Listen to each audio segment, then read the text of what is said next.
Halo Sobat Era Digital, sebelum memulai video kali ini bagi kalian yang belum subscribe silahkan klik tombol subscribe, dan jangan lupa juga untuk memberikan like pada video ini.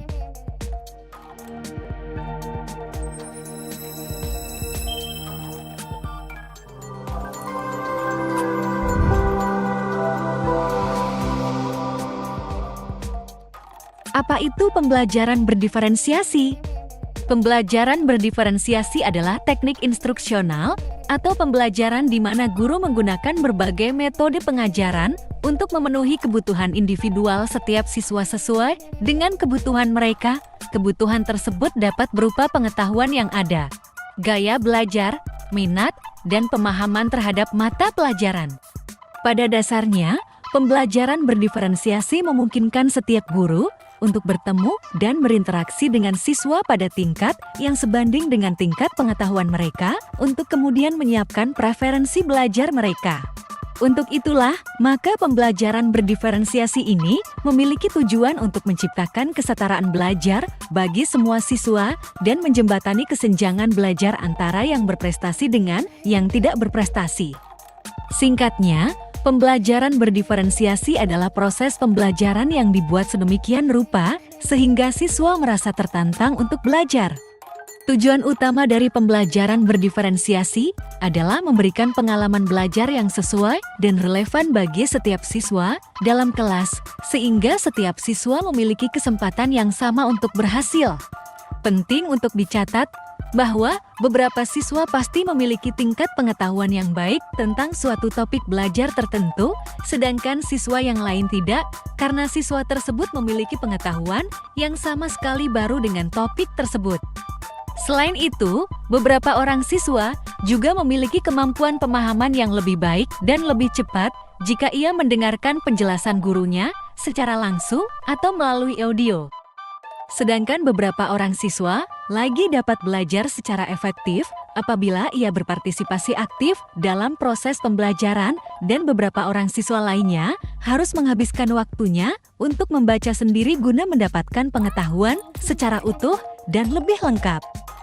Selain itu, kita juga mungkin memiliki anak-anak yang senang belajar dan berkolaborasi dalam sebuah kelompok kecil, sementara beberapa anak lainnya lebih suka belajar secara mandiri. Adanya perbedaan-perbedaan ini mesti disikapi oleh setiap guru dengan cara menampilkan diferensiasi konten dan berbagai pendekatan yang dapat memastikan bahwa semua materi belajar telah disesuaikan dengan kebutuhan peserta didik yang memiliki kemampuan berbeda. Berikut adalah beberapa poin penting yang menjelaskan pembelajaran berdiferensiasi secara mendetail. 1. Pengenalan perbedaan siswa. Pembelajaran berdiferensiasi dimulai dengan pemahaman yang mendalam tentang perbedaan individu di antara siswa. Ini mencakup perbedaan dalam tingkat kemampuan, minat, latar belakang budaya, pengalaman belajar sebelumnya, serta kebutuhan khusus seperti siswa dengan disabilitas atau kebutuhan khusus lainnya. 2. Pemahaman tentang gaya belajar. Pembelajaran berdiferensiasi juga mempertimbangkan gaya belajar siswa. Beberapa siswa lebih suka belajar melalui pendekatan visual, sementara yang lain lebih suka melalui pendekatan auditori atau kinestetik. Memahami preferensi gaya belajar ini dapat membantu guru mengajar dengan lebih efektif. 3. Fleksibilitas dalam pengajaran. Guru yang menerapkan pembelajaran berdiferensiasi harus fleksibel dalam cara mereka mengajar. Mereka perlu menyediakan berbagai strategi pengajaran, materi pembelajaran, dan sumber daya yang dapat disesuaikan dengan kebutuhan siswa. Ini dapat melibatkan penggunaan berbagai buku teks, materi online, permainan pendidikan, proyek-proyek, dan lain-lain. 4. Pengelompokan siswa. Dalam pembelajaran berdiferensiasi, siswa dapat dikelompokkan berdasarkan tingkat kemampuan mereka.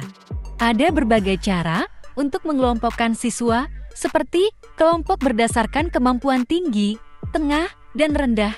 Ini memungkinkan guru untuk menyajikan materi yang lebih sesuai dengan tingkat pemahaman siswa. Sebelum melanjutkan pembahasan materi, Anda bisa mengikuti Instagram kita di belajarera.digital untuk mendapatkan informasi-informasi terbaru. Dapatkan informasi terbaru dari kita berupa jadwal diklat 32 JP yang akan datang, serta juga informasi dan tips-tips menarik mengenai pembelajaran. Jadi tunggu apa lagi? Segera ikuti Instagram kita di belajarera.digital. Belajar asik bersama Belajar Era Digital. 5. Penilaian formatif. Penilaian formatif yang berkelanjutan adalah bagian integral dari pembelajaran berdiferensiasi. Guru secara teratur mengumpulkan data tentang kemajuan siswa untuk memahami di mana siswa berada dalam proses pembelajaran. Dengan data ini, guru dapat mengidentifikasi area yang memerlukan perhatian lebih lanjut. 6. Pilihan dan kendali siswa. Pembelajaran berdiferensiasi juga mencakup memberi siswa pilihan dalam cara mereka belajar dan mengekspresikan pemahaman mereka. Ini bisa berarti memberi siswa kesempatan untuk memilih topik proyek atau menentukan cara mereka mengeksplorasi materi. 7. Pendidikan inklusif. Pendekatan pembelajaran berdiferensiasi sering digunakan dalam konteks pendidikan inklusif, di mana siswa dengan berbagai tingkat kemampuan dan kebutuhan diajarkan dalam kelas yang sama. Guru dalam pendidikan inklusif harus memiliki keterampilan khusus untuk mengakomodasi perbedaan ini. 8. Kerjasama antar guru. Kadang-kadang, guru bekerja sama untuk mengembangkan rencana pembelajaran berdiferensiasi yang efektif.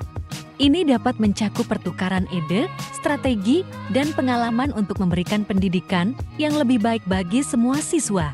Pembelajaran berdiferensiasi adalah pendekatan yang sangat penting dalam memastikan bahwa setiap siswa memiliki kesempatan yang sama untuk belajar dan berkembang sesuai dengan potensi mereka. Ini mendorong pendekatan yang lebih individualistik dalam pendidikan, di mana guru berperan sebagai fasilitator belajar yang memahami dan merespons kebutuhan unik setiap siswa. Terima kasih telah menonton video Belajar Era Digital. Semoga bermanfaat serta menambah wawasan dan informasi Anda. Jangan lupa untuk like dan subscribe channel ini serta nyalakan loncengnya agar tidak ketinggalan video-video terbarunya. Ikuti juga Instagram Belajar Era Digital di belajarera.digital agar tidak ketinggalan informasi-informasi terbaru.